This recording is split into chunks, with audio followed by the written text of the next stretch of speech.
सामर्थ्यवान भी जब कोई काम अच्छा करे से जब भावना हो उसके दिल में।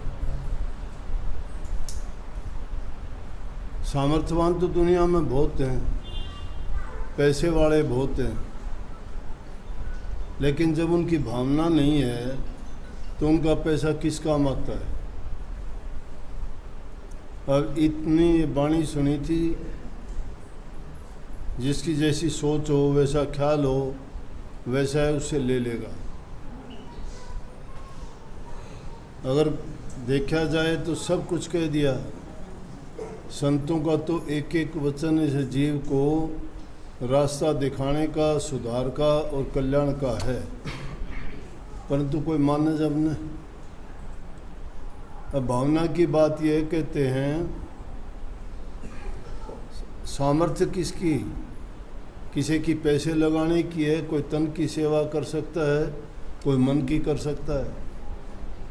ऐसे ऐसे आदमी भी देखे, ले एक तो अपने आश्रम में दिखा दूंगा, उस लड़के की टांग पूरी को नहीं, एक टांग नहीं है उसकी, लेकिन उसकी भावना और उसका समर्पण देख लोगे तो दूसरे आदमी उसका मुकाबला नहीं कर सकते। सर्दी हो, गर्मी हो, बरसात हो, बगीचे में आपको काम करता मिलेगा। कोई भी काम हो उस काम में फड़ाक देसी सबसे पहले जाएगा। और जो कामचोर हैं, जिनकी भावना नहीं हो, मुंह छिपाते फिरेंगे, या वो क्या करेंगे, एक दो आदमी ने और लगा लेंगे, क्यों न अपना टाइम पास करने के लिए बात करने वाला चाहिए।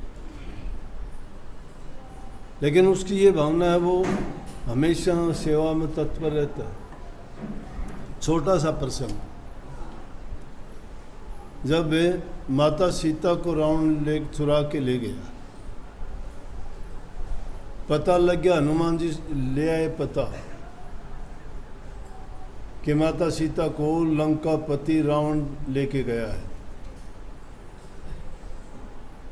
अब लंका में पहुंचने के लिए एक दो नहीं, पूरी सेना को जाना चाहिए, क्योंकि लड़ाई करनी है। लड़ाई में रावण की सेना से मुकाबला करने के लिए सेना भी ताकतवर होनी चाहिए, संख्या बल भी बहुत ज़्यादा होना चाहिए, नहीं तो दूसरे देश में जाके लड़ाई करना आसान नहीं है।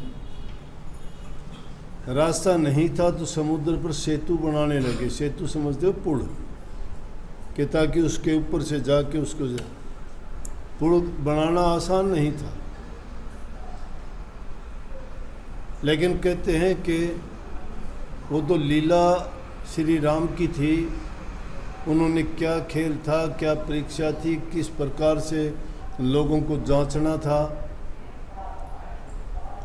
किस प्रकार से जीवों का कल्याण करना था। और बंदर भालू क्या कोई सेना में काम थोड़े करते हैं। बंदर तो बड़े बनाए काम को बिगाड़ देगा। लेकिन श्री रामचंद्र जी की सेना में उन्होंने अच्छे काम कैसे किए। बंदर नहीं थे वो, बंदर जैसी शक्ल थी, जंगल में रहने वाली जाति ऐसी थी। वो इंसान थे, उनमें समझ थी, अकल थी। उनके भी राजा थे, उनकी भी सेनाएं थी, उनमें बल था, बुद्धि थी। ये ना सोचना कि बंदरों को मान लेते, बंदर उनकी शक्ल के हैं इसलिए उनको बंदर मानते, वो बंदर नहीं थे। तो एक तो ये भ्रम निकाल देना चाहिए। हमारे यहाँ परिपाटी है, कोई चीज़ कहनी किसी ने शुरू कर दी ना, उसको वैसे ही बोलना शुरू कर देते हैं।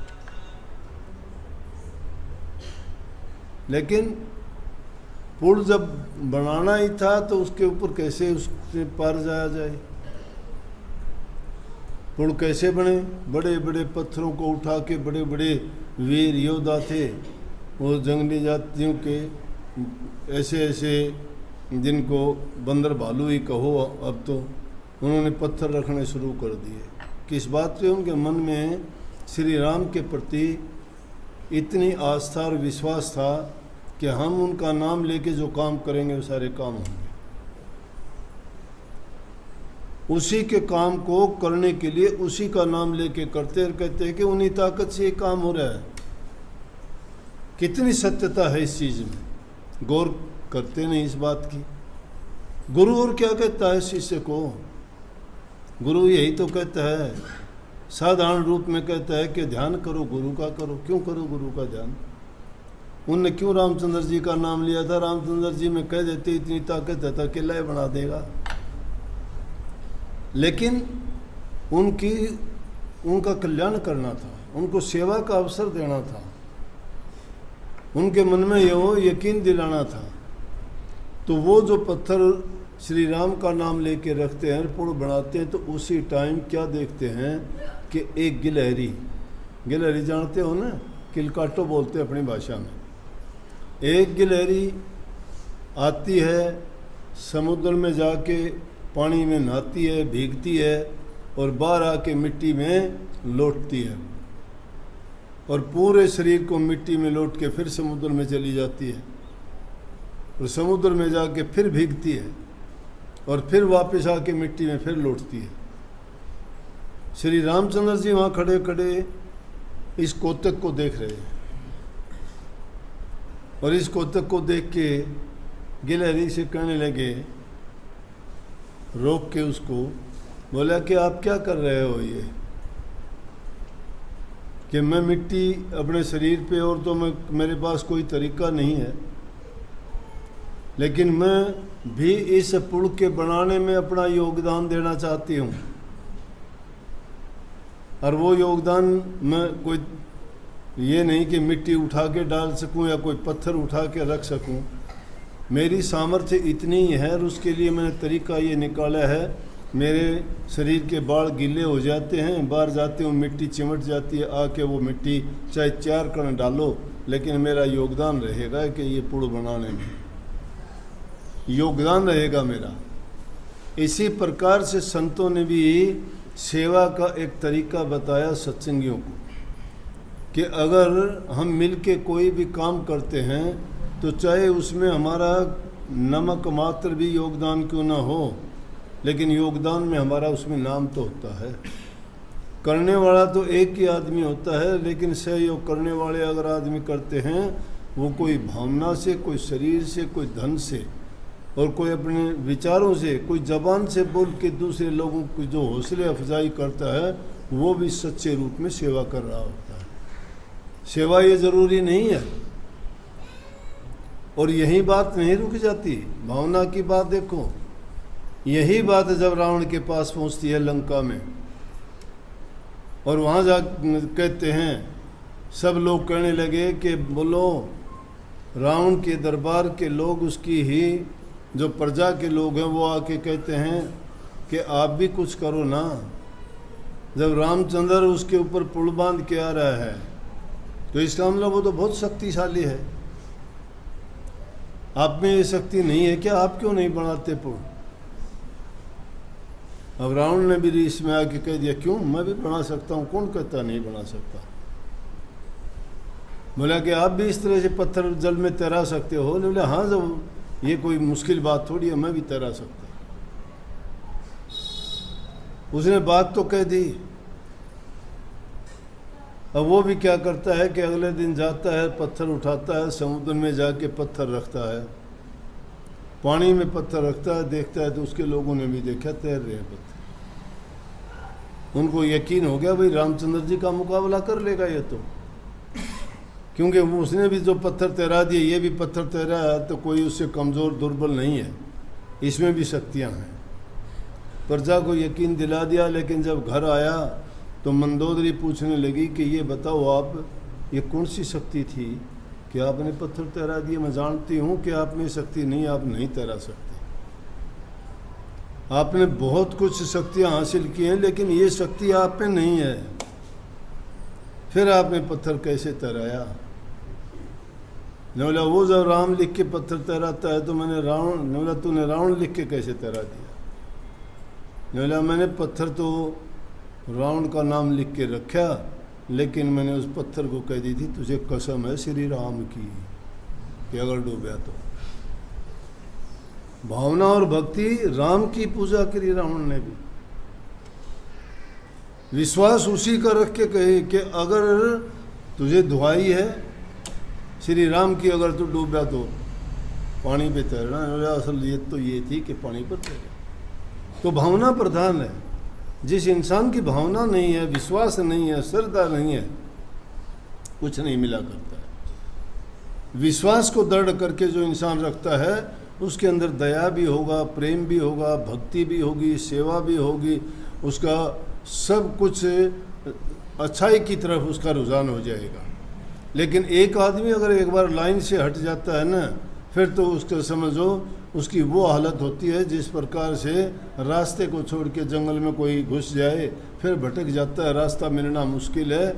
और उसके साथ फिर क्या गुजरती है कि या तो उसको जंगली जानवर पाड़ लेंगे या वो घूमता घुमाता टक्कर खा खू के इधर उधर को, और अगर ज़िंदगी बर्बाद कर लेगा। जो भटक जाता है उसकी बर्बादी हो जाती है। ये संतों ने बहुत सीधी बात कही है कि किस चीज़ का अभिमान करते हो, कितने दिन के लिए तुम ये सोचते हो, ये मिट्टी जैसा काम है। संतों ने इसको मिट्टी से ज़्यादा कुछ नहीं कहा। और उस मिट्टी की तुलना कैसे की कि मिट्टी का बर्तन बनता है, पानी की छाल लगती है, गड़ जाएगा। कागज़ से तुलना की है कि उस कागज़ में वो पानी पड़ेगा, वो कागज़ गड़ जाएगा। इस ओस के बूंद से तुलना की है कि मोती जैसा नज़र आता है, लेकिन हवा लगेगी, ट्रक दे गिर जाएगा, अस्तित्व उसका ख़त्म हो जाएगा। और कबीर साहब ने उसको कहा है कि पानी केरा बुध बुदार अस मानुष की जात देखत ही छुप जाएगा जो त्यारा प्रभात। कि इंसान की जाति तो उस प्रकार से है जिस प्रकार से बरसात होते हुए तुम देखते हो पानी में गिरने वाली बूंदों से बुलबुले पैदा होते हैं, और वो बुलबुले उसी टाइम बढ़ते हैं, खराब हो जाते हैं, बिगड़ जाते हैं, कुछ भी नहीं है। वो एक बार वो दिखाई देते हैं, पानी के ऊपर बुलबुला है, लेकिन कुछ ही चंद सेकंड में ख़त्म। इंसान का भी जीवन ऐसा ही है, इससे ज़्यादा कुछ भी नहीं है। और हैसियत भी इंसान की कुछ भी नहीं है, लेकिन करने के लिए जो इसको शक्ति दी गई है वो अगर इसका उपयोग करे, वो इसके हित के लिए है, इंसान के हित के लिए है, इसकी भलाई के लिए है, इसके कल्याण के लिए है, जीवन को सफल करने के लिए है। और उस सफलता के रास्ते वो हैं दया और धर्म का जो पालन करता है। दिल के अंदर जिसके दया है उसके दिल में प्रेम भी होगा। प्रेम जहाँ होगा वहाँ भक्ति होगी। भक्ति जहाँ होगी वो आदमी किसी का बुरा नहीं कर सकता। जो बुरा किसी का नहीं करता है तो उसका बुरा कैसे होगा। इसलिए जो बुरा किसी का नहीं करता कल्याण के रास्ते पे चल पड़ता है। अब देखा देखी नाम ले ली, जिंदगी बर्बाद कर दी, सुबह से लेके शाम तक घूमते रहे, टक्कर मारते रहे, कोई किसी मजहब में बढ़ के, किसी कोई पूजा पाठ में बढ़ के, कोई मंदिर मस्जिद गुरुद्वारों की टक्कर मारता रहा, लेकिन मन की भावनाओं को नहीं बदला, विचारों को पवित्र नहीं बनाया, जो पुरानी चाल थी वो नहीं छोड़ी। दुनियादारों को देख के दुनिया के रंग में तो बदल गया, लेकिन उसने प्रभु वाला, नाम वाला, भक्ति वाला रंग नहीं चढ़ाया अपने ऊपर। और जब भक्ति वाला रंग चढ़ा लेता तो और सारे के सारे रंग फीके निके नज़र आते, उनका कोई महत्व नहीं है। भक्ति का रंग चढ़ता नहीं है। कहीं सूरदास की काली कमलिया पे चढ़े ने दूसरा रंग, काली कमलिया पे दूसरा रंग कैसे चढ़ जाएगा।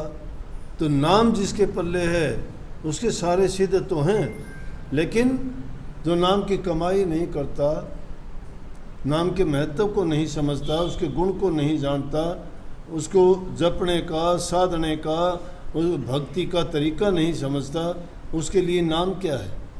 अगर नारियल कुत्ते के सामने डाल दिया जाए, कुत्ता उसको चाहे सारी उम्र गुड़ाता फिरे। नारियल तो है, अच्छा भी है, उसके अंदर अमृत जैसा पानी भी है, लेकिन क्या करेगा, उसको तोड़ नहीं सकता, तरीका नहीं है उसके पास। पता है नारियल है, खाने की चीज़ है, अमृत जैसा जल है उसमें, लेकिन क्या काम आएगा उसका जब पता नहीं है। पता तो जब होगा उसके अंदर जाएगा, मेहनत करेगा, उसको तोड़ने का प्रयास करेगा। इसी प्रकार से हमारे सामने भी दुनियादारी की ऐसे ये कवच बने हुए हैं जो हमें उस नारियल की भांति मिलते हैं, उनको तोड़ना बड़ा कठिन है, नहीं टूटता। इसलिए इसको मैंने एक शब्द में वाणी में बहुत अच्छी तरह कहा है कि झूठा है संसार सारा।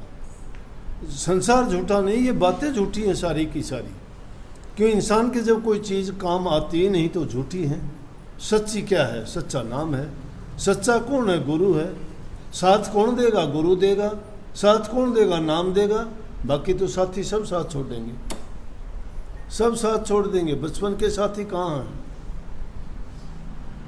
जवान हुए उस टाइम की सहेली और मित्र कहाँ हैं? शादी होने के बाद बच्चे हो गए तो पत्नी से ही विचार अलग हो गए। बुढ़ापा आया तो बच्चों ने भी ठुकरा दिया। जीते जी जब हमारे साथी जिनको हमने सर्वस्व सौंपा वो नहीं रह पाए, कौन साथ देगा? ये तो दुनियादारी की बातें हैं। लेकिन अंत सहाय तो सतगुरु है, नाम है, वो कभी धोखा नहीं देता। इसलिए उस नाम की कमाई किया करो। दिल में शांति प्रेम लाने के लिए नेक काम किया करो। नेकी जो करता है उसका परिणाम ऐसे ही प्राप्त होता है कि आदमी को सुख शांति मिलती है। सबको आशीर्वाद भाई।